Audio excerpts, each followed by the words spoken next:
इसके अंदर ये तो स्वर्णिम भैया ने बता दिया कि यूएस का क्या सीन रहा है और क्या हुआ है। इसका हमको इनडायरेक्ट इम्पैक्ट देखना है कि हमारी इंडियन इकोनॉमी से कैसे अफेक्ट हो रही है, ठीक है। That should be the core of this discussion कि इंडिया को इससे क्या इम्पैक्ट होने वाला है, ठीक है। आपके रोज़मर्रा की चीज़ों में क्या डिफरेंस आ जाएगा, ऐसी क्या चीज़ है जो हमारे आरबीआई को यानी जो सेंट्रल बैंक है उसको करनी चाहिए, और जो फ्यूचर के इसके जो प्रोस्पेक्ट्स रहेंगे हम लोग बेसिकली उसको डिस्कस करेंगे, ना कि इसको कि ट्रंप ने क्या कर दिया। अब जो कर दिया सो कर दिया, अब जितना टैरिफ परसेंटेज आ चुका है वो आ ही चुका है। अब उससे इंडियन इकोनॉमी पे क्या इम्पैक्ट आना चाहिए, आएगा, और उससे उसके लिए हमको क्या सोल्यूशन निकालना चाहिए, how are we going to cope up with that. मेरा नाम वंश है और मेरा इस मैटर में ये व्यू है कि जैसे हम जानते हैं कि ट्रंप ने जो टैरिफ की लिस्ट निकाली है तो बड़ी लाइक उन्होंने क्या क्राइटेरिया यूज़ करा है, बहुत वेग है वो पता नहीं चल रहा है कि उन्होंने किस क्राइटेरिया के हिसाब से कंट्रीज़ पे टैरिफ लगाया है। पर इंडिया के ऊपर उन्होंने 26% टैरिफ लगाया है और मुझे ऐसा लगता है जैसे इंडिया के ऊपर इतना फ़र्क नहीं पड़ेगा इसका, क्योंकि कुछ 0.1% ही इफेक्ट आएगा इंडियन इकोनॉमी पर इसका। बल्कि जैसे जो चाइना जैसी कंट्रीज़ है जो यूएस से पहले जो कह रहे हैं कि भाई आप टैरिफ लगा लाइक यूएस के साथ ट्रेड वॉर करने की बात कर रहे हैं, तो मुझे लगता है कि उन्होंने उनका लाइक स्टेटमेंट भी आया है कि हम आपसे नहीं खरीदेंगे, हम इंडिया जैसी कंट्री से खरीद लेंगे। तो एक तरीके से इंडिया का ही फ़ायदा होगा यहाँ पे। जैसा कि इनने कहा कि ट्रेड वॉर की चांसेस करने का हो रहा है, तो मुझे लगता नहीं है ट्रेड वॉर किसी भी कंट्री के लिए म्यूचुअली बेनिफिशियल नहीं है। अगर आप ट्रेड वॉर करते हैं तो आपके जो भी इंपोर्ट्स एंड एक्सपोर्ट्स प्लेस कर रहे हैं दोनों कंट्रीज़ से या फिर जो भी रेस्पेक्टिव कंट्रीज़ से, वो स्टॉप हो रहे हैं बिल्कुल। और जो कंपनीज़ और बिजनेसेस मैक्सिमम डिपेंडेंट है एक्सपोर्ट्स और इंपोर्ट्स पे, उनका तो ग्रेट लॉस हो रहा है, भले ही वो कम नंबर में हो पर ग्रेट लॉस तो हो रहा है। तो लाइक आई डोंट थिंक सो कि ट्रेड वॉर एक सही रास्ता है इस इशू को सॉल्व करने का। पर मेरे को नहीं लगता कि 0.1% ही होगा, क्योंकि आप देख सकते हो कल का मार्केट जो मंडे आप खुलेगा it's gonna crash down, impactfully crash down, तो उसमें तो लॉस होगा ही होगा। अपने जो IFS है जो बाहर से पैसा लगाते हैं, जो वो पैसा निकाल रहे हैं यहाँ से, जैसे 26% टैरिफ लगा। अब टाटा मोटर्स जैसे आपने एग्जांपल दिया, टाटा मोटर्स का 6% गिरा था फ्राइडे को, उससे पहले भी इतना ही गिरा था, तो वो इम्पैक्ट बहुत बड़ा है उस कंपनी पर, तो उससे बहुत फ़र्क पड़ेगा। फार्मास्यूटिकल्स से अपनी कंपनीज पूरा बाहर सप्लाई करती है, US में फार्मास्यूटिकल्स बहुत ज़्यादा यूज़ होती है इंडिया की, क्योंकि यहाँ से बहुत कम प्राइसेस में वहाँ पर जाती है, वो बहुत ज़्यादा प्राइस लगा के वहाँ बेचते हैं। तो 26% टैरिफ्स के साथ वो बहुत महंगी बिकेगी यहाँ से, वहाँ को तो कोई फ़र्क नहीं पड़ेगा क्योंकि वो तो महंगी ले ही रहे हैं पहले से ही, पर यहाँ से बहुत महंगी जा रही है, तो यहाँ के जो वर्कर्स हैं उन पे इम्पैक्ट पड़ेगा, कंपनीज़ हैं उन पे इम्पैक्ट पड़ेगा। अभी आप स्टॉक मार्केट देखेंगे तो फ्राइडे को नियरली 9% जो भी कंपनीज थी, सन फार्मास्यूटिकल है, लुपिन है, वो 9% गिरी है कम से कम। मंडे होगा वो और गिरेंगी, तो इसका बहुत बड़ा इम्पैक्ट आएगा। इट्स नॉट लाइक 0.1%, क्योंकि मेडिसिन तो सबको ही चाहिए ना, उसका बहुत बड़ा फर्क पड़ेगा। Okay, so I believe that there are both pros and cons in this for Indian economy. For example, if we look at the steel and gems industry of our country, we're already at a loss. We're facing a lot of difficulties. In Surat, there are 25 to 30,000 lakh unemployed diamond workers, laborers. And US is a very major market for India's steel and gems industry. But at the same time, there are a lot of silver linings also for India. For example, the apparel and textile industry, as the tariffs imposed on India are a bit less than its competitors, for example, China, Bangladesh, Thailand, Vietnam. So it could be proved beneficial for India in the US market. US citizens will buy more of Indian products instead of other countries. So this could be beneficial for India. Another thing is India is also right now negotiating with US on lowering the tariff barriers. So as the negotiations are going on, and the first phase of the deal will be concluded by October this year as per the news reports. So I guess it's both beneficial and what do you call it, cons for India there in this too. मैं वंश की बात से agree करता हूँ कि Trump ने कहीं पे भी आई डोंट थिंक सो कि बहुत ज़्यादा कंसिडरेशन की है, क्योंकि अभी सिर्फ जो हालत बुरी है वो सिर्फ इंडिया की बुरी नहीं है। इवन कल का ही न्यूज़ है कि अमेरिका का stock market 19 exact year I don't remember 1946 और 47 में कभी क्रैश हुआ था, उस लेवल का क्रैश हो रहा है क्योंकि चाइना ने भी रिटेलिएशन में टैरिफ्स लगा दिए हैं। So maybe it's an idea for Trump to make America great again, but ये कहीं ना कहीं अमेरिका को भी इशू दे रहा है। तो एक बहुत लॉन्ग टाइम सस्टेनिंग वाली चीज़ नहीं है विच आई बिलीव टैरिफ की। तो आई थिंक दैट इंडिया को एक इफेक्ट पड़ रहा है, मैंने जितना पढ़ा 2 से 3% का ट्रेड कम होगा इंडिया का, एंड जीडीपी ग्रोथ में भी थोड़ी इफेक्ट आएंगे। But I don't think so this would last very long for America too, क्योंकि अमेरिका ने जाने क्या सोच के कैसे सोच के लगाए हैं टैरिफ्स कि उनको ही जो रिटेलिएशन मिल रहा है उससे अमेरिका को ही दिक्कत आ रही है। सो ये बहुत लंबे टाइम तक आई डोंट थिंक सो कि लास्ट करेगा। कहीं ना कहीं इसमें कुछ चेंजेस आएंगे, परसेंटेज कम होगी और एक ऐसे मार्क पे आएगी जो कि अमेरिका के लिए खुद के बेनिफिशियल हो, क्योंकि ट्रम्प ऑब्वियसली यही चाहेंगे कि उनके देश का भी बेनिफिट हो जिस हिसाब से सिचुएशन है। So this is what I believe.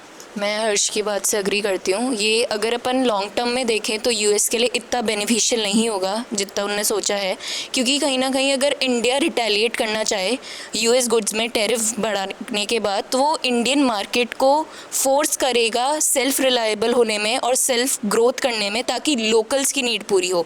Obviously US में लग्जरी शायद लोकल्स भी अफोर्ड कर सकते हैं because it is a rich country, but India में कहीं ना कहीं अगर अपन देखें तो locals dominate the market more because they need more, और पब्लिक इन जनरल सस्ती चीज़ ही खरीदेगी, जो सस्ती भी होगी, अफोर्डेबल होगी और उनके यूज़ में आ सकती है। तो कहीं ना कहीं अगर वो यूएस के गुड्स में टैरिफ बढ़ा देंगे तो फिर कंपनीज कम प्लेस करेंगी ऑर्डर और इंडियन मार्केट ग्रो होगा, वो प्रोड्यूस करेंगी उन चीज़ों को और पब्लिक इंडियन गुड्स खरीदेंगी। I believe. मेरा नाम भारती है। अगर हम यूएस के जो टैरिफ पॉलिसी है उसमें डोनाल्ड ट्रम्प की अगर पॉलिसी देखें तो वो एक तरीके से मान सकते हैं कि ट्रम्प जो है अमेरिका पर एक टैरिफ नाम के खिलाड़ी अपने पाँव पर मार रहे हैं, क्योंकि हम देखेंगे कि जो आज के टाइम में जो ग्लोबलाइजेशन है उसके युग में कोई भी कंट्री जो है एक दूसरे से सेपरेट नहीं हो सकती है। पूरा जो इकोनॉमिक और जो जितनी भी इकोनॉमिक और पॉलिटिकल कंडीशंस है वो आज एक दूसरे से जुड़ी हुई है। और अगर देखा जाए तो इंडिया का जो है इस पर बहुत ज़्यादा अगर नेगेटिव ना देखते हुए हमें पॉजिटिव इम्पैक्ट ज़्यादा देखने को मिलेंगे। According to global research report, सिर्फ इंडिया को जो उसके श्रीवास्तव हेड है उन्होंने कहा है कि सिर्फ इंडिया की जो मार्केटिंग है, इकोनॉमी है, वो जीडीपी यानी डोमेस्टिक जो प्रोडक्ट्स हैं उन पर डिपेंड है। तो इस तरीके से और कंट्रीज़ के बेसिस पर देखें तो जैसे कि चाइना है जो ऑटोमोबाइल्स, इलेक्ट्रिकल जो इंडस्ट्रीज़ काफ़ी ज़्यादा वहाँ पर देखी जाती है, तो उनकी अगर कंपैरिजन में देखें तो चाइना पर जो है वो टैक्स लगाया है। 2 हफ्ते पहले 20% वहाँ पे जो है टैक्स लगा दिया गया था, लेकिन अब उसको इंक्रीज़ करके 54% कर दिया है। तो देख सकते हैं कि जो चाइना की जो इलेक्ट्रिकल जो मैन्युफैक्चरिंग जो इंडस्ट्रीज़ है उनका फ़ायदा इंडिया ले रहा है। दूसरी तरफ देखें तो उनकी जितनी भी इंडिया की जितनी भी नेबरिंग कंट्रीज़ है लाइक श्रीलंका जहाँ पर 44% टैरिफ लगाया गया है, बांग्लादेश जहाँ 37% जो है वो टैरिफ लगाया गया है। तो इंडिया जो है अपनी मैन्युफैक्चरिंग जो इंडस्ट्रीज़ है जो कि घरेलू उद्योग है जिसमें इंडिया फेमस है, जो अपनी टेक्सटाइल इंडस्ट्रीज़ है, अपनी जो ज्वेलरी और जैम इंडस्ट्री है उसमें काफ़ी ज़्यादा जो है वो ग्रो कर सकती है। तो देखो सीधी सी बात है, यूएसए दुनिया का चौधरी है। यूएसए को अपने जो भी स्टैंडर्ड्स है वो हाई करने के लिए यूएसए को अपने स्टैंडर्ड्स हाई करने के लिए वो किसी भी हद तक जा सकता है। बाकी कंट्रीज़ का नुकसान कराने के लिए ये टैरिफ एक तरह से उनकी कैसे बोले चाल थी, बट इंडिया पे इसका ज़्यादा इम्पैक्ट नहीं पड़ेगा। स्टार्टिंग की कुछ 2-3 दिन होगा कि स्पेसिफिकली एक्सपोर्ट बिजनेस में हमारा डाउनफॉल हो सकता है, but eventually export business India से हम जानते हैं कि कितनी चीज़ें जाती है, whether it's our gemstones, whether it's spices, whatever, export होगा एंड वो बेनिफिशियल भी होगा, but I guess within a week or something वो एक लेवल पकड़ लेगा। सो ये मेरे ख्याल से इंडिया के लिए यूएस के लिए इंडिया के खिलाफ ही नाकामयाब कोशिश थी, वेराज बाकी एशियन कंट्रीज़ पे आई गेस उनके ये प्लान सक्सेसफुल हुआ है। जैसे कि बताया कि जो अमेरिका ने जो ट्रेड जो पॉलिसी लगाई है, जो टैरिफ्स लगाए, वो एक रेसिप्रोकल टैक्स है, लेकिन देखा जाए तो अमेरिका ने इसका यूज़ किया है अपने जो व्यापार घाटा होता है, जो ट्रेड डेफिसिट होती है उसको फुलफ़िल करने के लिए कहा है। क्योंकि देखा 2024 के अंदर जो ट्रेड हुआ था इंडिया में, जो इंपोर्ट हुआ था उसका 82%, जबकि अमेरिका का हुआ था 47% या 47 बिलियन जो है उसका सिर्फ ट्रेड यहाँ इंपोर्ट हुआ था, एक्सपोर्ट हुआ था। सो अगर हम देखा जाए तो उसका जो घाटा आ रहा था उस टाइम वो आ रहा था 54%। तो इसी को आधा करके देखा जाए तो 26% इसी के बेसिस पर, यानी उस घाटे की पूर्ति करने के लिए अमेरिका ने टैरिफ लगाया है, यानी कि सिर्फ अपने घाटे की पूर्ति कर रहा है, उससे कोई फ़ायदा नहीं होने वाला। और तीसरा देखें कि हर पहलू के जो है वो पॉजिटिव इम्पैक्ट दोनों ही हम देख सकते हैं। तो अगर हम देखा जाए तो कोई ज़्यादा हो सकता है इम्पैक्ट पड़े इकोनॉमीज़ पर, बट हम इससे क्या है न्यू मार्केट्स ढूंढेंगे। हम क्या कर रहे थे इतने दिन तक, जो सुपर इकोनॉमीज थे, चाहे अमेरिका चाहे यूरोप वगैरह, हम इन्हीं पर डिपेंडेंट थे।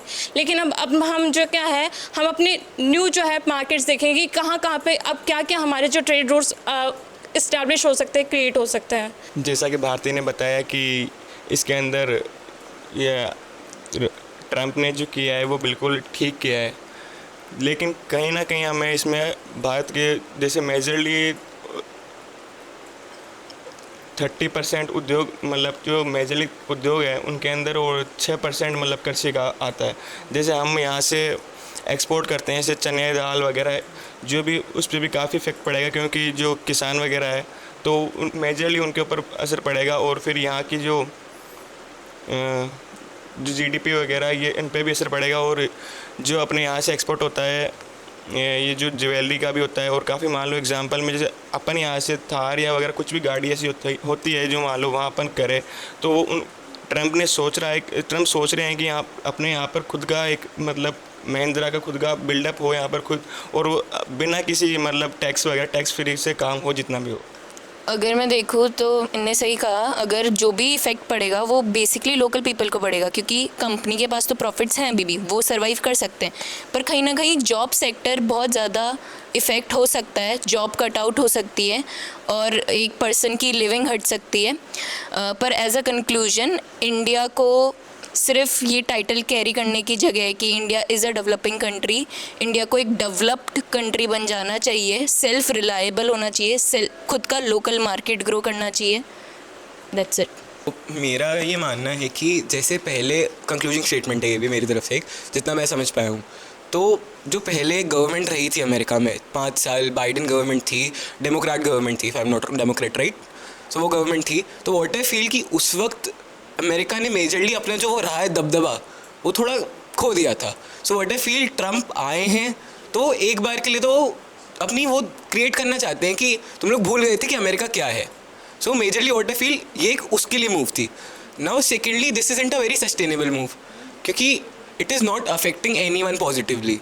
और इस पर if I am not wrong 9 तारीख को 9 अप्रैल को एक और डिस्कशन होगा। अभी तो एक बेसलाइन 10% की टैरिफ लगी है और इंडिया पे 26% की रेसिप्रोकल, बट अभी इस पर और डिस्कशन होना बाकी है, जो कि 9 तारीख में होने का है, if I am not wrong. उनसे एक डिस्कशन है वो होगा। अब इंडिया पे इम्पैक्ट ऐसा नहीं कह सकते कि बिल्कुल ही नहीं पड़ेगा या नेग्लिजिबल होगा, पड़ेगा, बट कहीं ना कहीं इंडिया के जो रिलेशंस हैं with all over the world, India एक काफ़ी डिप्लोमेटिक स्टेज में रहता है। कोई सी भी भसड़ होती है, India is neither supporting anyone nor opposing anyone. Russia Ukraine war हुई थी, इंडिया ने उसमें फ़ायदा लिया। इसराइल पैलेस्टाइन में भी कोई डायरेक्ट नहीं था, गाज़ा में भी भेजा और इसराइल को भी कहीं ना कहीं सपोर्ट किया। तो India have a very diplomatic stand in these issues. So what I feel, this could create new opportunities for India to trade, क्योंकि कहीं ना कहीं अगर आप पे एक ऑप्शन यूएस का नहीं बढ़ रहा तो कहीं ना कहीं एक इधर वाला सिस्टम भी बनेगा, जो कि बीच में ब्रिक्स का भी बना था। And adding to one more point कि ये हो सकता है कि जो ब्रिक्स है उसकी एक वो आई थी कि they will create their own currency to defeat dollar. तो हो सकता है कि ये उससे भी रिलेटेड हो, to slow down BRICS, to maybe scare them off, क्योंकि अमेरिका को अपनी मोनोपोली मेंटेन करनी है in the global order. So this is what I feel is going on, and this won't last for very long because it isn't sustainable. So I would like to conclude. My name is Kanishka Mathur and I would like to conclude जो अभी discussion हुआ है. First of all, I agree with everyone. कुछ लोगों ने बोला कि what US is doing is absolutely correct, कुछ लोगों ने बोला कि इंडिया के ऊपर इम्पैक्ट नहीं आएगा. आई वुड लाइक टू से आई थिंक इंडिया के ऊपर इम्पैक्ट आएगा, even though it's 0.8 to 0.9%, but still with such big economy जो इंडिया अभी होल्ड कर रहा है, अगर 0.8 to 0.9% भी इफेक्ट आता है तो वो भी बहुत बड़ा इम्पैक्ट होगा. Last time I read it was $30 to $35 billion, and plus I believe हाँ इसमें डिप्लोमेटिक टेंशंस प्रोड्यूस हो सकती है, करेंसी से रिलेटेड प्रॉब्लम्स हो सकती है, बिकॉज ऑफ द रीज़न कि यूएस अपनी मोनोपोली मेंटेन करने की पूरी कोशिश कर रहा है. सिंस हिस्ट्री अगर हम देखें कोल्ड वॉर, वर्ल्ड वॉर के टाइम पीरियड से प्रेजेंट तक US is trying to sustain itself, sustain its power, and पहले के टाइम में इट यूज्ड वॉर, अब it's using money and now it's using currency to maintain its monopoly. Thank you.